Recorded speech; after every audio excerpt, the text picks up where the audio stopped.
Bonjour, je me trouve dans la médiathèque municipale au rayon géographie, livres sur les pays, sur les civilisations et guides de voyage.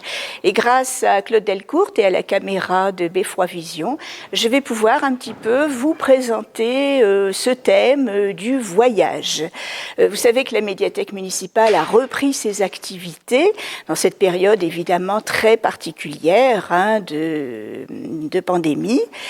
Les activités donc ont repris mais aménagées avec le maximum de sécurité possible, mais les activités de la médiathèque continuent et en particulier les acquisitions parce que le fonds de livres est régulièrement alimenté par de nouvelles parutions et l'équipe et Stéphanie ont commandé beaucoup de nouveautés. Alors on peut se poser la question, le guide de voyage sous sa forme papier est-il encore intéressant. Beaucoup de gens pensent que puisqu'on trouve tout désormais sur Internet, le guide de voyage n'a plus de raison d'être. Eh bien, je pense plus que jamais, peut-être. Alors, Internet, c'est formidable pour se documenter un petit peu tous azimuts, je dirais. C'est formidable également pour avoir des renseignements pratiques, les renseignements à jour. Mais les guides de voyage, c'est encore mieux pour pouvoir vraiment se plonger dans l'atmosphère d'un pays, retrouver des souvenirs, préparer un voyage, acquérir des connaissances. Et je dirais l'intérêt justement du travail des bibliothécaires, ça va être de choisir les meilleurs documents qui vont permettre au public de mieux connaître les pays et donc de voyager, soit de préparer des voyages, soit de retrouver des souvenirs de voyage après, ou même longtemps après, pourquoi pas, ou de voyager aussi en imagination pour ceux qui ne peuvent pas se déplacer. Et dans ces guides de voyage, eh bien, on va retrouver toujours un indémodable classique depuis des années qui résiste encore et toujours et qui est irremplaçable. Eh bien, ce sont les fameux guides verts Michelin qui sont régulièrement réédités. Donc, sur cette table derrière moi, un éventail des nouvelles parutions. Qui ont été donc renouvelés, surtout pour la France par exemple, et puis aussi les principales destinations touristiques bien connues, et les grands pays également. Alors d'autres collections sont également régulièrement remises à jour. Je pense par exemple à des collections un petit peu plus de fond, comme les guides Gallimard, qui sont des livres qui nous parlent également de la civilisation d'un pays, de sa cuisine, de l'histoire des monuments, de l'art, des habitants, des coutumes, de tout un tas de choses. Et ce sont vraiment des livres extrêmement intéressants, donc un grand renouvellement de toutes ces parutions. Alors je vous invite maintenant, on va essayer, il y a des tables réparties dans la salle, une table par continent. Et pour chaque continent, l'équipe de la bibliothèque vous a concocté un choix de documents et nous allons voir qu'on y trouve des choses très différentes. Commençons par l'Europe. L'Europe et sa diversité de pays, son histoire très riche, une histoire qui s'écrit aussi. Il y a eu des changements, notamment par exemple dans les pays de l'Europe de l'Est. L'Europe, destination prioritaire peut-être, et devant moi donc une variété, parce que j'ai parlé tout à l'heure, j'ai évoqué les guides de voyage, mais il n'y a pas que les guides de voyage pour appréhender un pays, il y a les grands romans aussi, certains romans sont situés géographiquement et nous apportent des quantités d'informations. Il y a également les films, documentaires ou pas, et puis toutes sortes d'écrits différents. Alors pour chaque continent, j'ai choisi ce qu'on appelle en bibliothèque un coup de cœur. Les coups de cœur, vous pouvez en voir régulièrement sur le site internet de la médiathèque, sont postés par différentes personnes sur un document de la bibliothèque qui a retenu notre attention. Et mon coup de cœur pour l'Europe, eh bien, c'est un film documentaire qui s'appelle Les Habitants, qui est relativement récent puisqu'il date de 2016, et c'est un film de Raymond Depardon. Alors, j'allais dire le grand Raymond Depardon, immense photographe, qui a derrière lui une carrière fabuleuse, qui a exploré la France, l'Europe et le monde entier, des terrains très différents, et qui est pour moi un photographe sociologue. Alors ce film, donc, il l'a réalisé avec la collaboration de son épouse également, et puis d'une toute petite équipe, et puis surtout d'une caravane, d'une vieille caravane. Et avec cette caravane, il a sillonné la France pendant plusieurs mois, du nord au sud, à l'ouest, en terminant par la banlieue parisienne. Et il a interviewé des gens, mais des gens pris au hasard. Et Raymond Depardon n'a pas tellement conduit ces interviews. Il s'est donné le temps. Le temps, c'est essentiel pour laisser parler les gens. Et dans la caravane, les gens entrent. On a des gens de tous âges, des jeunes, des moins jeunes, des hommes, des femmes, des gens de conditions sociales très différentes. Et ils vont évoquer un petit peu leur quotidien, leur vie d'aujourd'hui, leurs problèmes. Ce résultat est vraiment intéressant.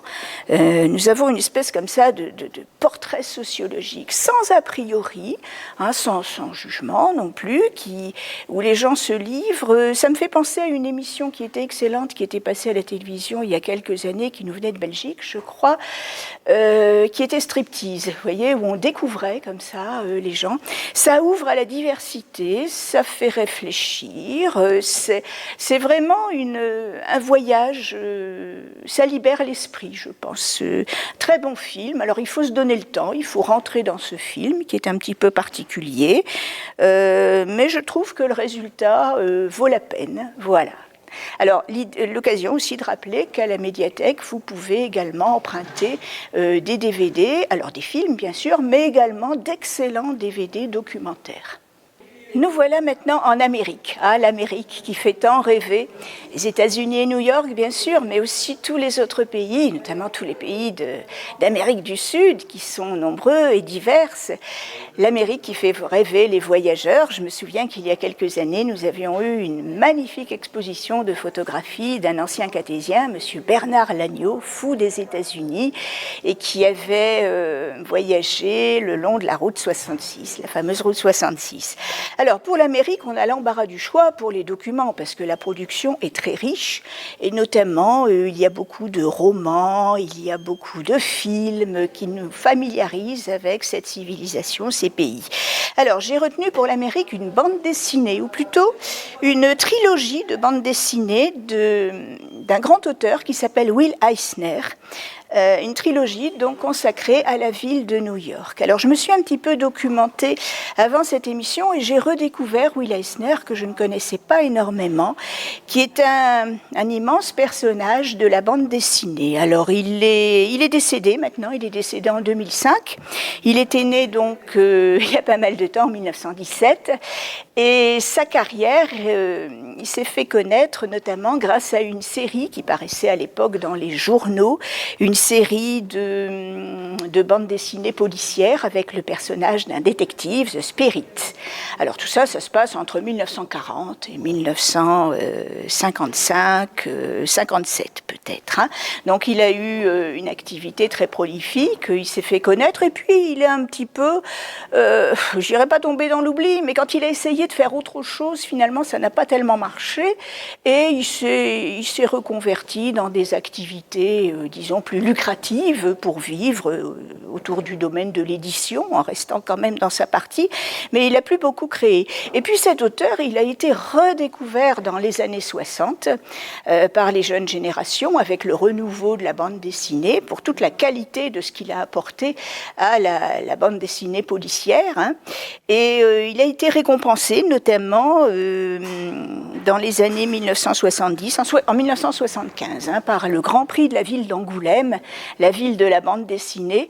Et cette récompense, eh bien, ça l'a reboosté. En vrai, il a entamé une deuxième carrière et il s'est mis à produire d'excellentes bandes dessinées. Et notamment, il a été l'inventeur de ce qu'on appelle maintenant le roman graphique. Le roman graphique, c'est une histoire romanesque en images.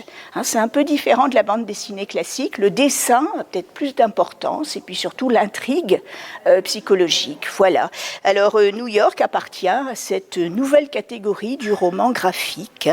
Le dessin est vraiment très joli, très beau, très évocateur.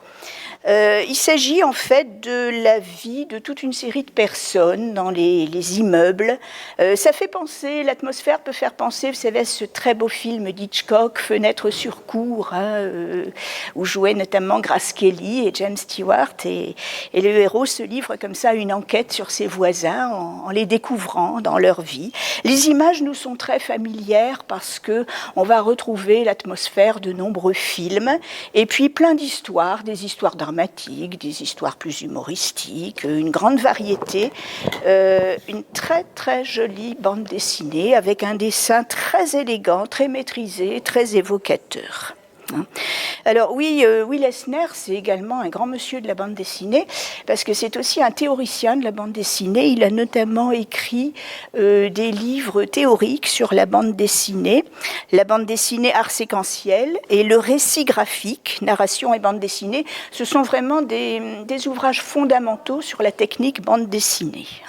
C'est vraiment un très très grand auteur qui finalement n'est pas tellement connu en France et qui gagne à l'être avec donc toute une production lors de la deuxième partie de sa vie d'artiste, toute une production donc extrêmement intéressante qui ont été rééditées il n'y a pas très longtemps en France. Voilà. Maintenant, le tour de l'Afrique qui fait également beaucoup rêver avec ses magnifiques paysages, avec ses richesses, avec sa faune, son histoire souvent douloureuse qui mérite d'être mieux connue.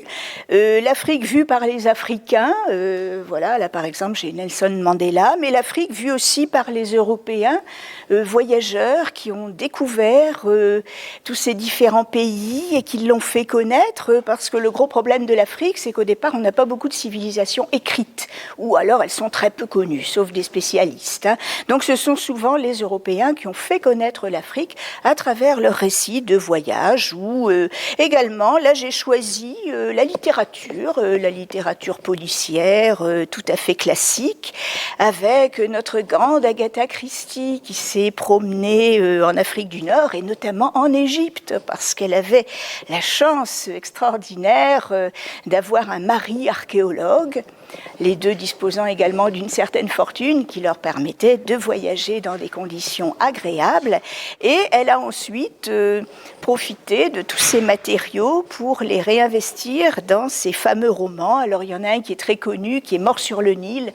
Il a donné naissance à d'excellentes adaptations au cinéma ou à la télévision, avec des grands acteurs qui incarnent son fameux détective Hercule Poirot. Réalisation souvent de grande qualité. Alors là, j'ai choisi ce qu'on appelle un livre lu. Un livre lu, c'est un livre audio, c'est simplement un petit CD qu'il suffit de mettre dans un petit appareil adéquat. Et pour l'ancienne bibliothécaire que je suis, c'est une petite merveille. Parce que la lecture, c'est très bien, mais il arrive quelquefois, on n'a pas le temps déjà, ou alors l'état de santé ne permet plus la lecture, parce que la vue vous trahit, ou même tenir un livre, quelquefois, pour certaines personnes hospitalisées, ça peut être difficile. Et dans ces cas-là, eh bien, on a une solution absolument merveilleuse, qui sont ces livres enregistrés par d'excellents comédiens, et que l'on peut écouter, arrêter quand on veut, faire redémarrer, repartir. Et tout ça tient donc sur un tout petit CD. Et moi qui ai connu comme ancienne bibliothécaire l'ancien système des cassettes, où sur un seul livre, il fallait une douzaine de cassettes, c'était ingérable. Et ce petit système très simple, c'est vraiment formidable. Alors c'est pour les gens qui ont soit des difficultés de lecture ou des difficultés physiques, mais pas que. Tout le monde peut emprunter ces livres lus. C'est une très très bonne solution. Alors évidemment, toujours la supériorité par rapport à ce qu'on peut télécharger sur Internet, c'est la sélection offerte par la bibliothèque qui va proposer tout un panel de production, que ce soit des classiques, des livres récents, des prix, des livres appartenant à différents genres littéraires. Alors le genre roman policier, bien sûr, est très bien représenté. Alors ça peut s'écouter aussi en faisant d'autres activités, du sport, sport, du repassage, que sais-je, de la cuisine. C'est une manière très très agréable de s'évader. La parole, c'est également très important. Hein. On peut retrouver également l'atmosphère qu'on pouvait avoir autrefois dans les pièces radiophoniques, où vraiment on rentre dans l'histoire grâce à ces excellents comédiens qui prêtent leur voix aux personnages des romanciers. Nous voici maintenant en Asie, l'Asie et tous ses mystères, avec des pays souvent un petit peu moins bien connus, des pays qui ont changé aussi par rapport à la représentation traditionnelle qu'on s'en faisait, des pays évidemment très différents, la Chine, le Japon, c'est pas la même chose. Alors j'ai choisi pour l'Asie un roman policier, Yerul Delger, c'est un petit peu difficile à prononcer, donc c'est un polar de Yann Manouk, récent puisqu'il est paru en 2013, il se passe de nos jours. Hein. Alors, tout à l'heure, j'avais parlé de Mort sur le Nil de Agatha Christie. Avec Yerul Delger, on est dans le polar beaucoup plus contemporain, disons, hein, très dur. Alors, à réserver à ceux qui aiment les sensations fortes, hein, c'est très dur. Alors, ça se passe en Mongolie. Et c'est l'histoire donc d'une enquête. Alors ça démarre avec le cadavre d'une petite fille qu'on trouve enterrée dans la steppe, et le policier va donc remonter jusqu'à des méchants, mais alors vraiment très très méchants, et aux méthodes absolument épouvantables. Il va être impliqué évidemment dans sa vie familiale. Enfin, on retrouve un peu tous les ingrédients des polars, notamment scandinaves d'aujourd'hui, et qui plaisent énormément parce que c'est extrêmement addictif. Hein, quand on commence à les lire, il faut absolument terminer. Et ce que le plus peut-être de ce polar qui a eu énormément de prix, ça a été lors de l'année de sa parution le livre le plus primé. Eh bien, il va nous offrir vraiment un portrait tout à fait intéressant et saisissant de la Mongolie d'aujourd'hui. Alors c'est la Mongolie traditionnelle, les steppes de Gengis Khan, les chevaux, les yourtes, l'alimentation traditionnelle, etc. On apprend plein de choses, hein, d'ailleurs, notamment le mode de fonctionnement d'une yourte qui est assez sophistiqué finalement. Mais c'est aussi la Mongolie d'aujourd'hui avec les téléphones portables, les ordinateurs, les méthodes modernes d'investigation, etc. Et franchement, c'est intéressant. Hein, l'intrigue donc dense, violente, une description donc de la Mongolie d'aujourd'hui, et vraiment un excellent livre pour les amateurs de polar, et je sais qu'ils sont nombreux. Voilà maintenant l'Océanie et l'Australie. Alors évidemment, avec ces pays, on est dans l'exotisme le plus complet, le charme des îles, toutes sortes de découvertes, l'océan Pacifique, ça pour faire rêver, il n'y a pas mieux, je crois. Alors, j'ai choisi, j'ai un livre que je n'ai pas lu, je précise, mais je le lirai, un livre de Michel Péramore qui s'appelle Pacifique Sud, et qui raconte en fait l'histoire de Bougainville à Tahiti. Et c'est ça qui m'a retenue, parce que je me souviens avoir lu les souvenirs de Bougainville, hein,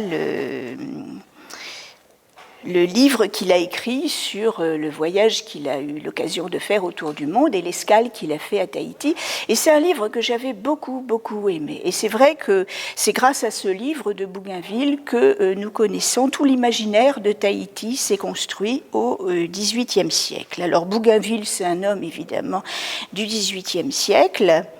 Il a fait notamment entre 1766 et 1769 le premier tour du monde français avec deux bateaux à voile et toute une équipe de savants, de botanistes, de géologues, etc.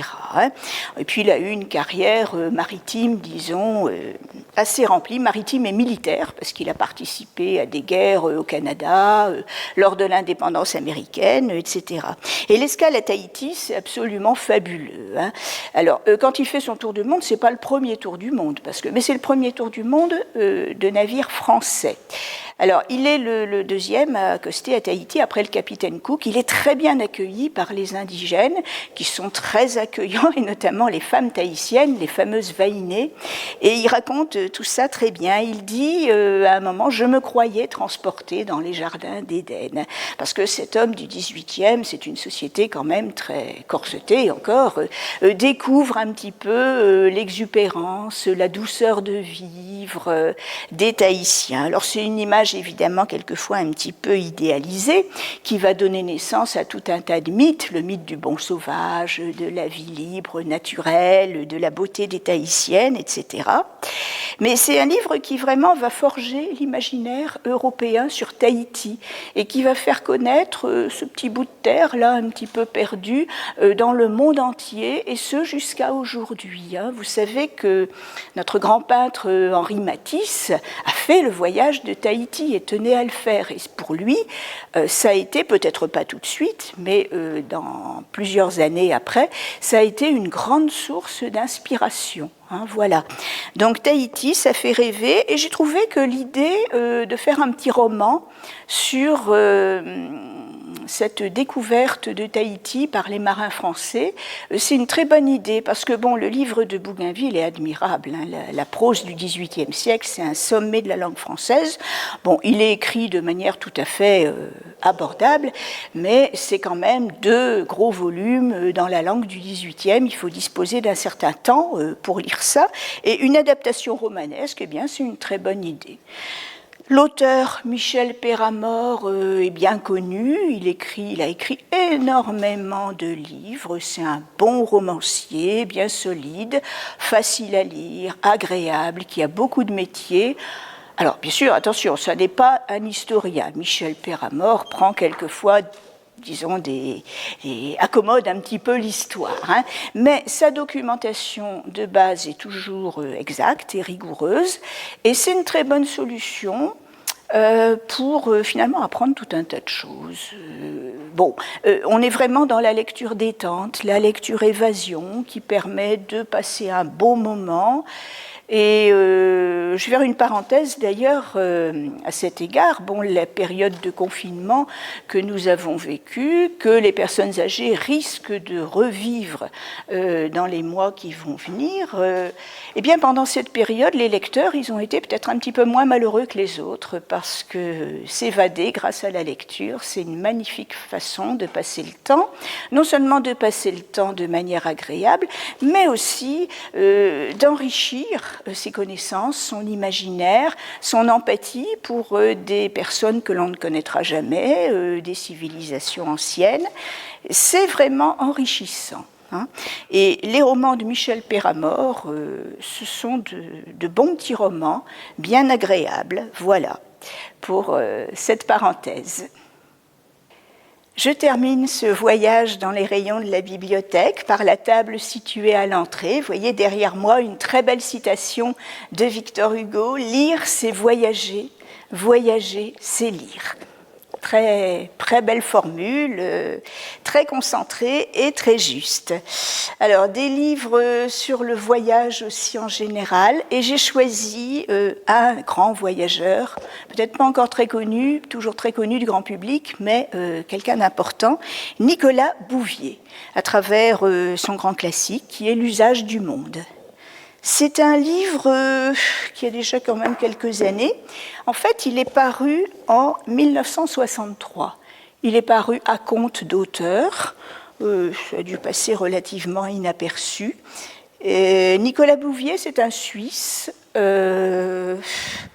travers ce livre, il raconte une expérience qu'il a eue, en fait, entre juin 1953 et décembre 1954. Il a 24 ans. Il est jeune étudiant, il suit des études très poussées, il étudie le sanskrit par exemple, et avec un ami qui est illustrateur, et dans une petite voiture, une Fiat, une petite voiture toute simple, très robuste, mais très, très basique, je dirais.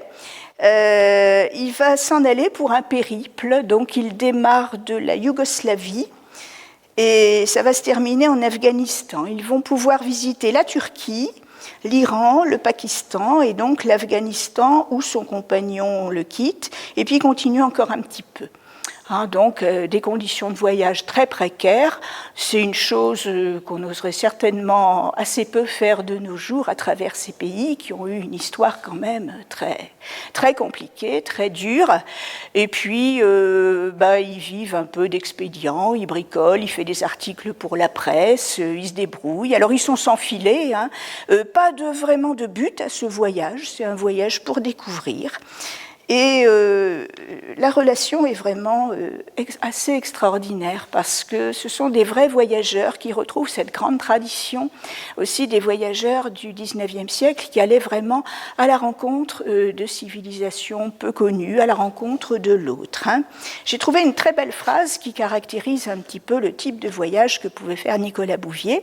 L'altérité humaine constitue, à n'en pas douter, l'un des éléments clés du récit.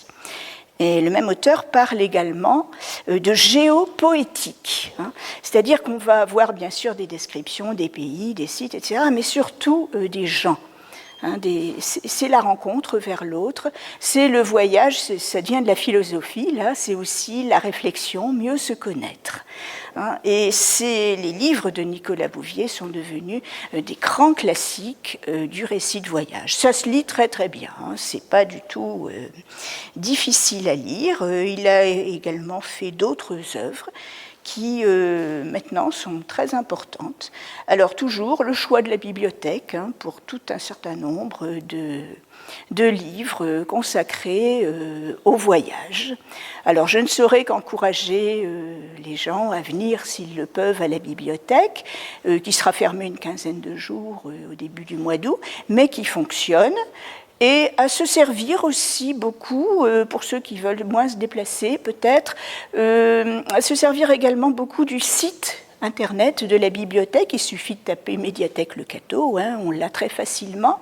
Et à travers ce site, vous allez pouvoir aussi explorer toutes les ressources de la bibliothèque, à travers des noms d'auteurs, des titres d'œuvres dont vous vous souvenez, mais aussi à travers des mots-clés, des thèmes qui vous intéressent, et voir un peu à quel point les ressources de la bibliothèque sont riches et peuvent vous offrir des choses très très différentes qui vous permettront de passer longtemps, comme je disais, non seulement de manière agréable, mais de vous enrichir.